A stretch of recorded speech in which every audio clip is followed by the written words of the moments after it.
সবাইকে হর হর মহাদেব। কেমন আছো সবাই? এই যে আজকে সকালবেলার কাজকর্ম সবই কমপ্লিট হয়ে গেছে। আর প্ল্যান করেছি যে ঘরটা একটুখানি পরিষ্কার করে সুন্দর করে গুছাবো, মানে ডিপ ক্লিন করব। বেশ কিছুদিন হয় যে ডিপ ক্লিন করা হচ্ছিল না, আর যেহেতু ওই রুমে ঘুমানো হচ্ছিল তাই এই রুমের দিকে এতটাও নজর দেওয়া হচ্ছিল না। বেশ কিছুদিন ধরে ফ্রিজটা এই রুমে ছিল, আর আজকে আমি বেড শিফট করছি এই রুমে, সেই কারণে ফ্রিজটা আবার ওই রুমে নিয়ে গেলাম।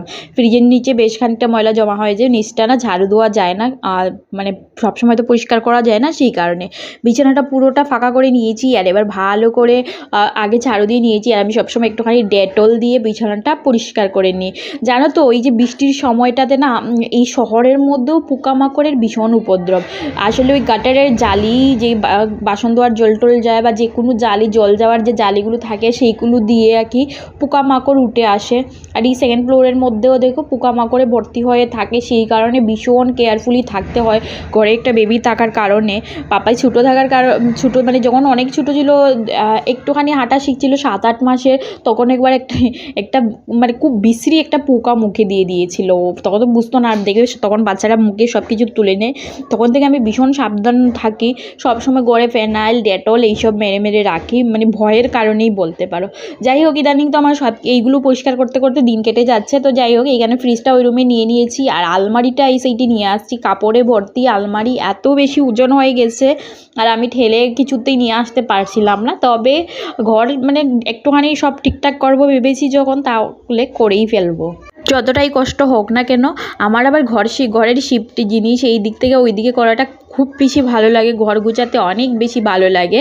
যাই হোক, আমি এইখানে যে আলমারির উপরে কিছু টুকটাক জিনিস রাখি সেগুলো সুন্দর করে গুছিয়ে পরিপাটি করে নিলাম।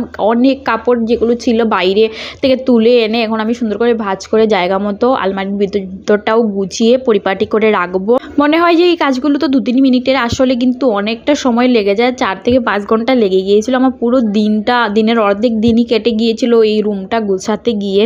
কাপড় গুছাতে অনেকটা সময় লেগেছে। আমি পুরো আলমারিটা ফাঁকা করে গুছিয়েছি। ঘরে কাজ করতে করতে হঠাৎ দেখছি দরজায় কেউ বসে আছে। রীতিমতো আমি ভয় পেয়ে গিয়েছিলাম, কারণ এরা কিন্তু আক্রমণও করে ফেলে। তবে হ্যাঁ, এরা যা করেছে, ঘরে ঢুকে মুদিখানার জিনিসপত্র এনে রাখা ছিল যেগুলো আমি গুছাইনি। আমার মনে হয়েছিল যে ঘরটা আগে সুন্দর করে চারিপাশটা গুছাই, তারপর গুছাবো।